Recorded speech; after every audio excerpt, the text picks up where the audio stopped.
That's how far back that goes. V-Max. Kawhi Leonard. Carrera.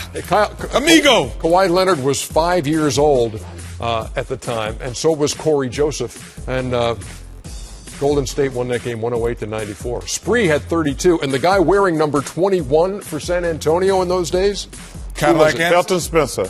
Dominique Wilkins, who had really? 22 points off the bench in that loss. What team that was. And now the streak continues at 30. I'm going to tell you something. You can ask Kenny and Shaq this. That's not one loss tonight. This was going to be very difficult for them to get up. They got a very young team. You always tell people some losses ain't one game. I thought it was going to be very difficult for Golden State to make this series a long, drawn-out series. This was a very difficult loss from it because they're not going to sleep tonight. Because when you blow a game, it's not that people say, well, you just turn the page. No, it's not that simple, especially in the playoffs. Not only that, when you blow a game and you have a great performance, now you have to go out and try to, have another great performance. So hopefully, Stephen Curry can do that. Tough. Yeah. Conversely, what is it like for San Antonio when you dodge a bullet like that and you still hold serve at your place? The Spurs have multiple excuses. Tim Duncan with the flu, split her out, Ginobili off, blah blah. They 7 days off. They feel that they have built-in excuses to actually give them more encouragement for sure. However, I've been on the other end of that spectrum as well. I mean, we actually played the Phoenix Suns with Charles. We were up 20 in Game 1 and Game 2 and lost both games. But the one thing that was said in the locker room that sticks out in my mind is, after we lost 2 games, we're down 0-2, we're going to Phoenix. I went in the locker room, I said, man, that was easy getting up 20, wasn't it? And it just kind of loosens up in your mind as Golden State. That's how you have to think. You have to say how easy it was to get up 16. And I still disagree with you, Chuck, on this because when you hear that bell with the ice cream man coming in your neighborhood, what does he sell? Ice cream. Ice cream, yeah. When that dude comes to the gym, he's shooting jumpers, man.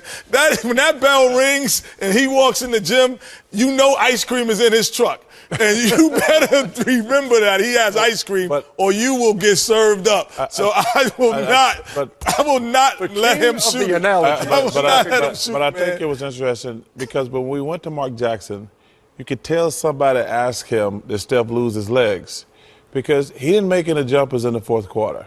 I'd be wondering if you can get it underdog. Tell me what he shot in the fourth quarter on jumpers. To me, he got tired. That's when because if you remember, Mark said it too. He started going to Jerry Jack. And the Spurs, they're going to wear him down at some point. I mean, because they put about 6 different guys on him tonight. And listen, I agree he's arguably the best shooter in the world. But this probably the most basketball he's ever played. Well, this is the most basketball he's played in his life. And everybody gets tired. There's the pressure, the adrenaline of the playoffs. Like I say, it's going to be interesting how quick he's coming back. I would love to know what Greg Popovich said after the game, and the wonder of videotape we can. Here he was. Here you go. And listen, Mark can say, underdog guy, he was 0 for 8 on jumpers after the third quarter. And I could tell he was getting tired because the shots started getting a little bit flatter. Everybody gets tired. Like I say, first of all, he's never made the playoffs before. He's played more games. He's on an emotional roller coaster high right now. I mean, his thing is going through the roof. So it's going to be interesting. I thought, like I say, Pop just going to try to wear him down. You could just tell. He started taking the ball out of his hand a little bit, but they played him pretty much one-on-one. And I think it's going to be interesting to me how many jump shots he can make for the rest of this series. The key, though, Chuck, is his versatility in terms of his diversity. Like, he doesn't live on the catch-and-shoot 3. He lives in a lot of different areas. Underdog sent me a stat at 3:30 in the morning last night, which was even crazier than sign. No, that was up, and I read it. He was saying, sign on and he gave me a percentage many levels of how many places where he had shot over 50%, from floaters to off the dribble to catch and shoots. So the guy's shooting over 50% in multiple areas of the floor, which makes him difficult to have a steady diet and say you can stop him. Wow, that was just an awesome game. No, that was an amazing game. Steph Curry was unbelievable. The Spurs were unbelievable. My man Ginobili went from GOAT to hero. When we get a chance to break down that last play of the game, you'll see what a mistake was made, because the young kid actually made a good play to go get Boris Diaw. The error was made at the top where both guys went. On a pick. Because sometimes a guy doesn't get picked and he feels I could still get through it. He's like, there's no pick, why should I switch? And they get caught up. That happened in the college game. It happened in the NCAA tournament.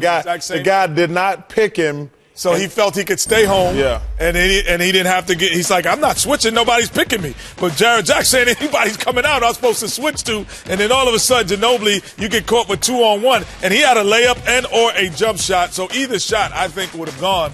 And then they had rebounding position even on Curry over Diaw. Error, it's not a total mishap error, but it's a playing together error. Because if you play together longer and you're not a young team, then all of a sudden you won't have those kind of errors, Shaq. I mean, but if you're up 16, oh yeah, it shouldn't even come to that. No question. They played great. Stephen Curry had an unbelievable game, but this is what happened in the last game versus Denver. Got a little bit cool. Couldn't take care of the basketball, and we all know the Spurs. They never panic. Tony Parker shot a couple jumpers that wasn't going, so he mixed it up, started going to the hole. Boris Diaw hit 2 big shots. Your main man Kawhi Leonard hit a couple shots, and they just kept fighting and fighting and fighting. That's the Spurs for